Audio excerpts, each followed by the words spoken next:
What's up, everybody? Asktarrishorton here, and I'll be going live for you in about 30 seconds.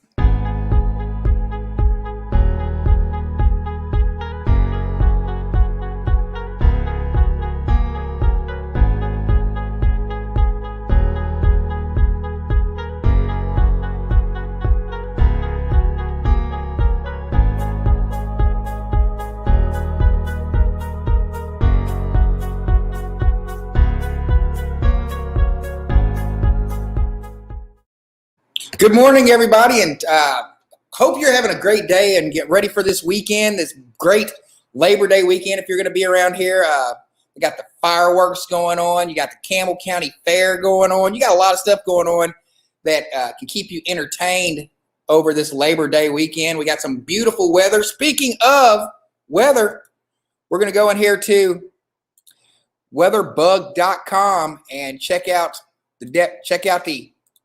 the weather for the day.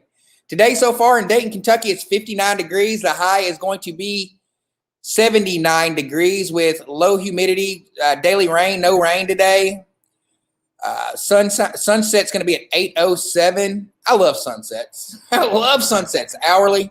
Find out what's going on over the 12.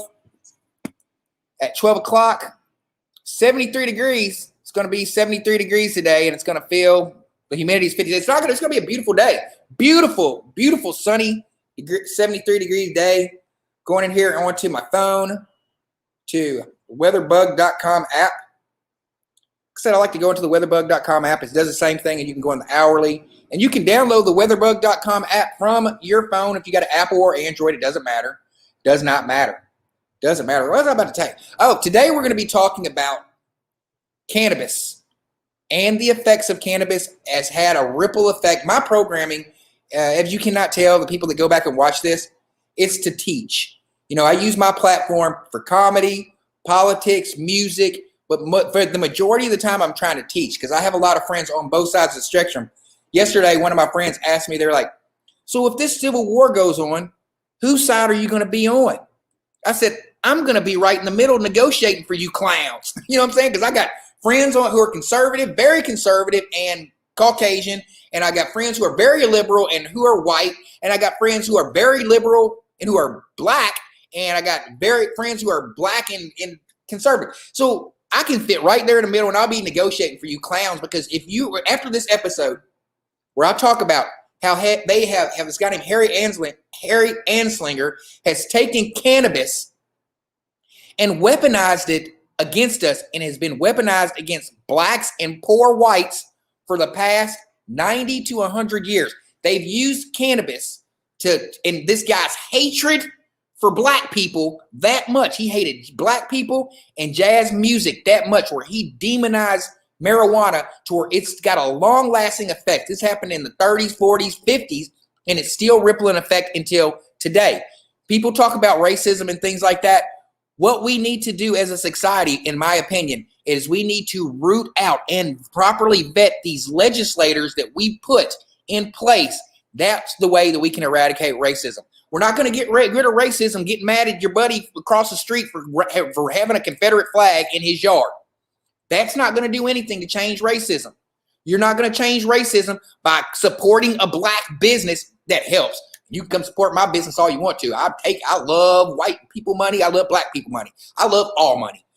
But going to just supporting a black business and saying, hey, I support a black business, that's not going to end racism.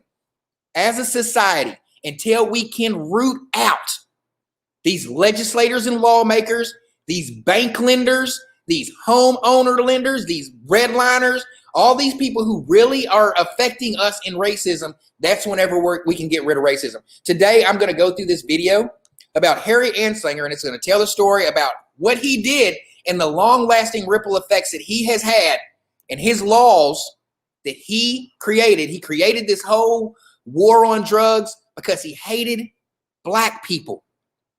Let that sink into you. This lawmaker, somebody who is in charge, and then he used the mainstream media to spread his lies and laws and hate. And then when you talk about, let's bring this into modern day, and you talk about, let's say Dr. Fauci. Let's say Dr. Fauci 100 years from now, we say Dr. Fauci is wrong. And the reason why he did all this kind of stuff, I'm not saying it's true or not. I'm just threw Dr. Fauci's name out there. Not to say if it's true or not, but I'm just using him as an example. Let's say this coronavirus thing is all propaganda. I've lost a couple of my best friends to coronavirus. Let's say this all propaganda. I'm not. I'm vaccinated. I'm fighting this thing as much as I can by socially distance. And when I'm in situations where I need to put a mask on, I'll put a mask on. I am not anti-coronavirus anymore. I never really would, but I'm not anymore. But I'm just saying just how they can weaponize that just against you is the same way that this guy, Harry Anslinger, weaponized marijuana. And we're going to go into the story of Harry Anslinger. We're going to watch it together, folks. And I'm going to stop and commentate and stuff like that. To be laid on many doorsteps, but the man most directly responsible for the federal ban on cannabis and the ferocious criminalization of marijuana possession is one Harry J. Anslinger. Anslinger was the head of the Federal Bureau of Narcotics from 1930 to 1962. And during that time, he concocted a strategy built on hypocrisy, racism, and sensationalist fear-mongering to demonize cannabis that resulted in the marijuana tax of 1937 and nearly 100 years of prejudice against pot smokers. But before we do that, be sure you subscribe to the Weird History channel and leave a comment. You can subscribe if you want to. I'm going to leave I'm going to leave it in there in the bottom. Harry Anslinger. Here's his story. Anslinger had been a long-time proponent of banning alcohol before he became the commissioner of the Federal Bureau of Narcotics in 1930, because he had apparently dedicated his life to preventing people from having any fun. However, he was the fun police, and I'm going to be stopping and I'm going to be talking about through this thing because I'm going to explain this. Harry Anslinger was the fun police. So he didn't want nobody drinking. He was a prohibition. But you got to think about this in an economic standpoint. Harry Anslinger wanted to take care of his family, so he needed a job. Anslinger believed alcohol to be far more harmful than cannabis, even going so far as to say that the idea that marijuana caused violent behavior to be an absurd fallacy. Remember that absurd fallacy line. It's going to be important later. Anslinger got his wish, and alcohol was prohibited in America for 13 years. So Harry Anslinger, he was a prohibitionist. He didn't agree with alcohol, and so he fought it and demonized it until he got prohibition because he needed a job, and that was his job. He was a lobbyist, so to speak. So he's like, I don't want alcohol to be out there because alcohol is the devil. Weed is not the devil. So they had prohibition, and he is the reason why prohibition was, and they had prohibition for 13 years. I'll get back in the story. His job focused so much on fighting alcohol. When prohibition ended in 1933, his job was suddenly in jeopardy. He needed to target a new dangerous substance quickly to justify his paycheck, and he set his sights on cannabis. He set his sights on cannabis. At that point in the 1930s, it was well known that hard drugs like cocaine and heroin were much more dangerous than marijuana, so consequently, marijuana use was much more common. Anslinger targeted pot for this exact reason, figuring that launching a crusade against a popular drug would create a never-ending budget for his Federal Bureau of Narcotics. There it is. Did you hear what he just said? He said that if he thought that if he would, since weed was more popular, I'm going to stop and I'm going to explain this. Since weed was more popular, Harry Anslinger went after weed, even though he knew cocaine and hard drugs that back in the 30s and 40s was more harmful for you. He targeted weed because weed was more popular and more popular within a certain group of individuals. So he targeted weed, and he said, I'm gonna target weed because I need to keep this Federal Bureau of Narcotics going. Instead of them dissolving and saying, okay, prohibition's over, let's dissolve this thing. He's like, nope, we're going to go after something else because it's a cash grab. It's a political cash grab. Go back into the story here. So the same as making people pay a higher fine for jaywalking than drunk driving because more people jaywalk, which is the exact opposite of how laws are supposed to work. Anslinger's strategy was so successful that he was able to remain head of the Bureau for 3 decades, retiring in 1962, just before Bob Dylan and the Beatles showed up to really make his life difficult. And he said before Bob Dylan and the Beatles showed up to make his really life difficult, and look who Bob Dylan and the Beatles were. Both rock and roll singers. He don't want to deal with white people. He said, we're going to demonize it toward blacks.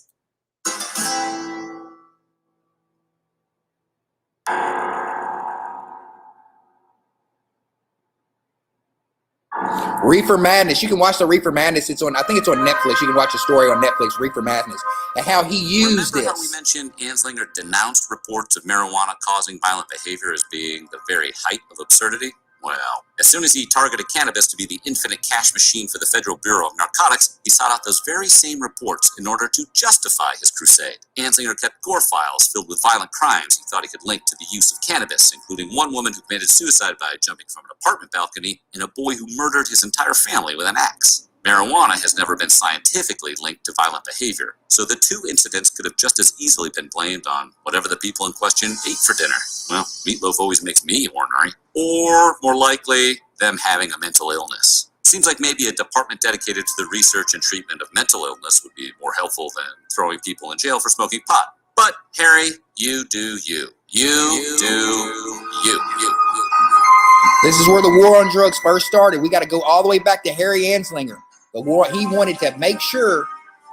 Trumped up stories about reefer madness aside, Anslinger was looking for scientific evidence to support his case for a cannabis ban. He was looking for scientific evidence. Different doctors and asked for their medical opinion. Of those 30, 29 said that there was no link between marijuana and violent crimes. You can probably. So the scientists, he asked scientists, hey, I want you to find scientific evidence that links marijuana usage into violent crimes, and 29 out of 30 came back and said, there's no evidence. But still. Guess what happened next? Anslinger heroically ignored every single medical testimony except the one dissenting opinion that supported his case, highlighting the most extreme claims. He later stated that anyone who challenged this viewpoint was treading on dangerous ground. What a buzzkill. Also, he was supported by the corporations that were all anti-hemp. They were like, okay, and this is where you'll see where the media gets involved, and here's where it gets even more sticky. This is where we need to worry about elected officials who we elect, folks, ladies and gentlemen. Anslinger wasn't leading the charge against cannabis by himself. Infamous publishing magnate, friend of the show, and possible war criminal William Randolph Hearst lent. William Randolph Hearst. When I was in college, this is one of the first people who I was a TV, radio, broadcast communication major. One of the first lessons that we ever learned was about William Randolph Hearst, the father of media back in the 20s and 30s. He owned everything. Anslinger's crusade a great deal of support, primarily to protect his interest in the timber industry. Hearst was pro-rosebud, but not pro-bud. He was afraid that hemp paper, which is made from cannabis, would compete with his paper products and take a cut out of his profits. As you might remember from previous episodes of Weird History, Hearst was not a man who valued competition. Hearst wasn't the only one worried that consumers would start writing their crunchy grooves out on hemp paper. The DuPont Corporation also supported Anslinger, fearing that hemp products would overtake their investment in nylon. Here's where it gets real. Why the official name of cannabis is marijuana? Yeah, I have. Well, Anslinger is behind that too. He helped popularize the term because he believed it would associate the drug with Mexican immigrants. Mexican immigrants. He called it marijuana because he wanted to easily associate it with Mexican immigrants, to say these Mexicans coming over here going to bring their pot and they're going to ruin our white women and children.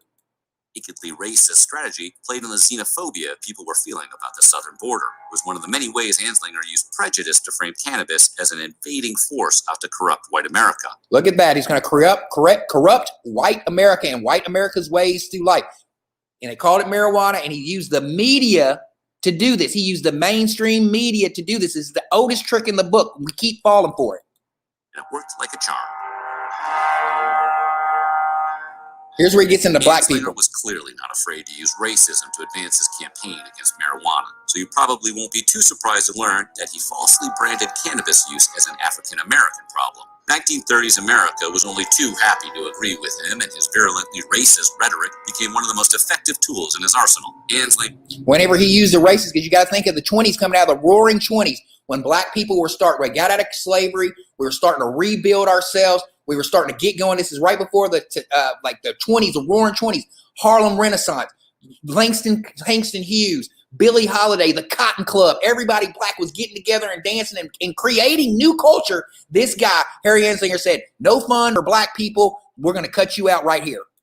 That African Americans made up only 10% of the population, but 60% of the addicts. Stating that reefer makes darkies think that they're as good as white men.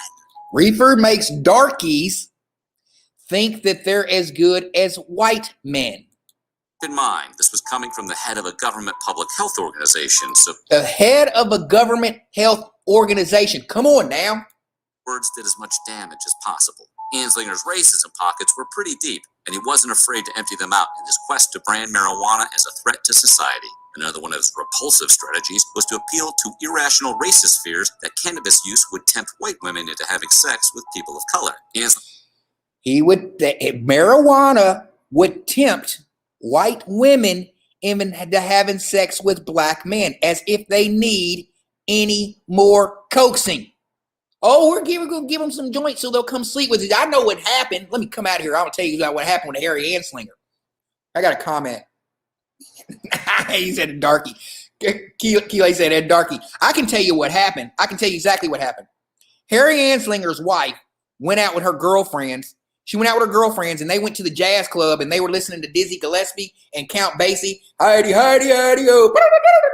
And then she got all happy, and they was passing around the wacky weed, and she went home, and he went to her. Harry went to his wife and was like, I need my eggs extra crispy today. And she's like, I'm not making your eggs. I've got to get ready to go down to the jazz club with my friends tonight. And then he's like, what? You going down there with them darkies? And he's a powerful man. And he can't do nothing about it because once the jazz musicians they do their thing back and then. Anyway, we'll get back into it. But that's what happened. His old lady stepped out on him with the jazz musicians. So he attacked jazz musicians, Billie Holiday, all of them. Good Lord. Claimed that most cannabis users were Negroes, Hispanics, Filipinos, and entertainers who played. satanic music. This was considered a legitimate public health crisis in the 1930s. Yeah, so that happened. Partly fueled by he hated jazz music. Here's what I was talking about. Jazz music, why he hated it so much. Because we played, if we smoked weed, we could play. Greed and racism, another motivator behind Anslinger's campaign to ban marijuana, seems to have been his hatred of jazz music. While most crotchety old men would be content to just make fun There's of it, his wife right there. The smooth sounds of their teeth grinding, Anslinger took it upon himself to try and eradicate jazz entirely. It's like a villain from Footloose. Anslinger unironically believed that weed gave jazz musicians actual superpowers, arguing He said that weed gave black jazz musicians superpowers. smoking pot allowed them to play. At a furious speed impossible for one in a normal state. Sorry, He said it was unnormal and weed gave them like Dizzy Gillespie when he go like play. Sometimes you might have to understand that some black people are just inherently more connected with rhythm and all that. It just happens, man. And this is the white supremacy that we need to fight right here. that's cocaine. I'm looking at you, Clapton. He routinely used his power and position to harass jazz musicians, even going as far as trying to coordinate multiple law enforcement agencies He killed Billie Holiday. to arrest all musicians in violation of the marijuana laws on a single day. A plan that luckily never materialized. Thank Coltrane.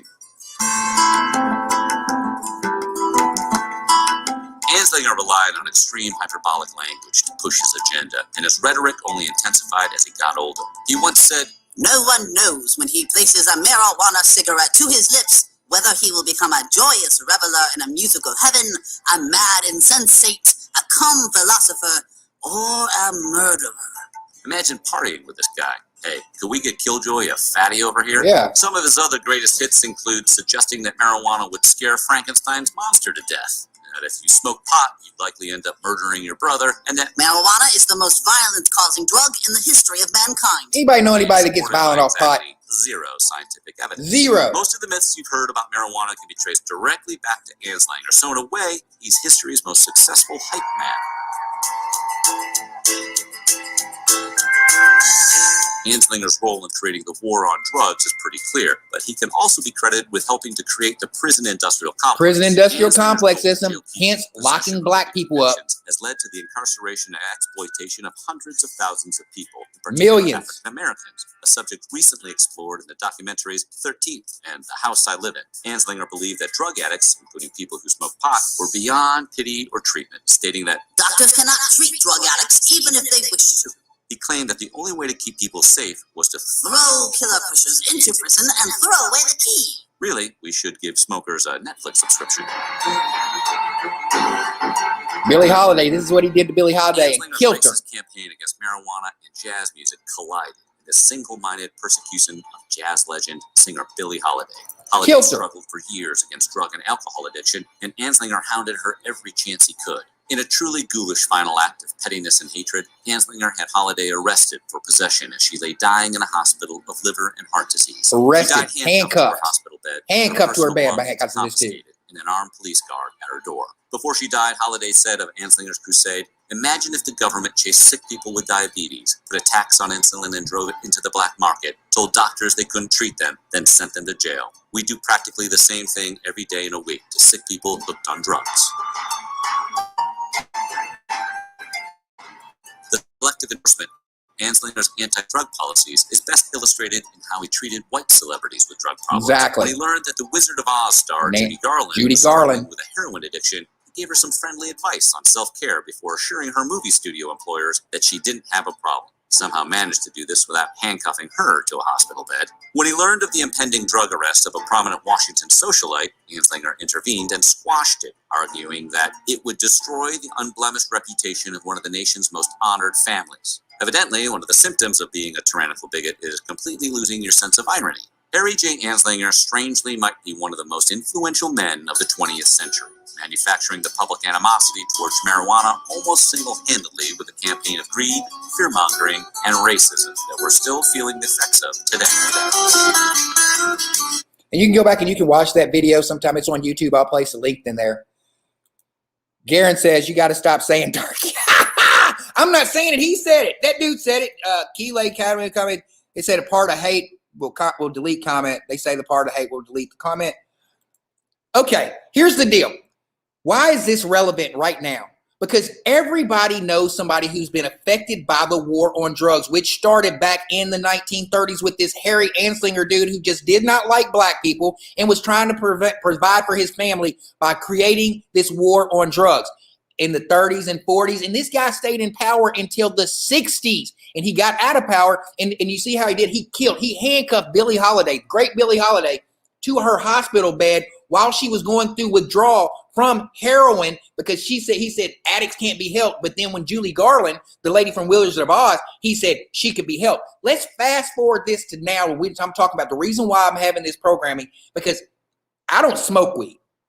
I don't smoke weed. I know a lot of people who do smoke weed, and I don't care if anybody smokes weed. I think that weed is good for you. I think weed is way better for you than alcohol. People who smoke weed are not violent. You're more violent on alcohol. But let's fast forward till now. Whenever the opioid addiction happened, now they're changing their tuning, because when the crack epidemic happened in the 80s and 90s, they were taking black people the same thing and locking them away in prison. It started with the marijuana, saying demonizing marijuana and saying marijuana is bad. And if white women get around these darkies that are smoking pot, these darkies are going to sleep with our white women, and it's going to speed up the darkening and browning of America. Even Joe Biden said it not too long ago. In 2040, white Europeans are going to be the minority. That being said, we need to change these white European laws that were put in place by people like Harry Anslinger, who clearly have outdated themselves. I don't know too many people that have not used marijuana.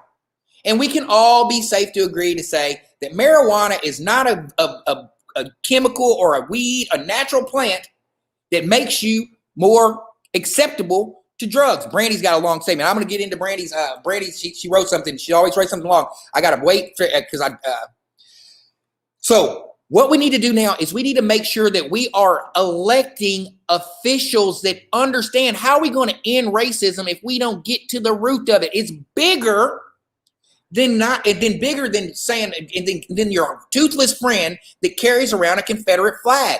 It's bigger. It goes into the laws that are created. I know a friend of mine who had a very promising career. He was going into college and he got busted with a roach. This is back in the 90s. He had busted with a roach in his car. A roach. Look, smoking a little pot, put it out, put the roach. A police saw a roach in his car. He got dinged and lost his scholarship to college. because of a weed charge and could not qualify for financial aid because he had a drug charge. Completely changed his life. These are ridiculous things. These are ridiculous things that we need to address. And when we're sending lawmakers in to write legislation for us, we need to make sure that they're pro-cannabis and they're anti-industrial complex system. I know the industrial complex system, it definitely employs people. But what's more important? A small percentage of people being employed, or a larger percentage of African-American men that are affected, that are taken completely out of the system of this great American system where you're supposed to have life, liberty, and the pursuit of happiness. I'm going to get in here. Brandy's got a long statement. I'm going to put my glasses on, Brandy. I'm going to try to read this. I tell you, I don't read very well, especially long stuff like this, but Brandy's always got something very good to say. We won't end all racing in the heart ever, but what we can do, you have said, and do your research when putting people into office affects power races have. Yes, you can bet there's always going to be an abundant amount of pandering and propaganda in order to earn trust, gain wealth, and obtain votes. Yes, politicians will continue to target certain groups. We just have to be smarter. And for me, prayerful when you're voting. Good morning. Good morning to you, Brandy. Love you, and thanks for your comment. Garen Martin, if everyone knew how many cough, cough important people smoke, their chin would hit the floor. Garen, you ain't never lied. I know doctors, attorneys, city councilmen, congressmen. Well, I know the majority of people who I know smoke pot. I quit smoking pot when I quit smoking pot. The last time I smoked pot was June 2020, something like that. June 2020.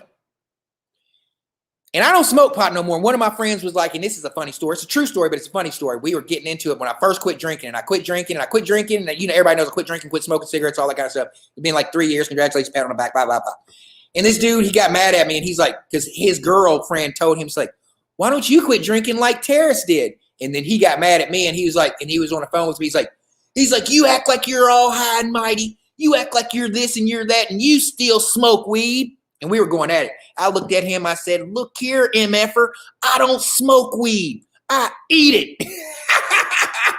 I told him I eat it. I said, I don't smoke that crap. I don't put that stuff in my body. I eat it.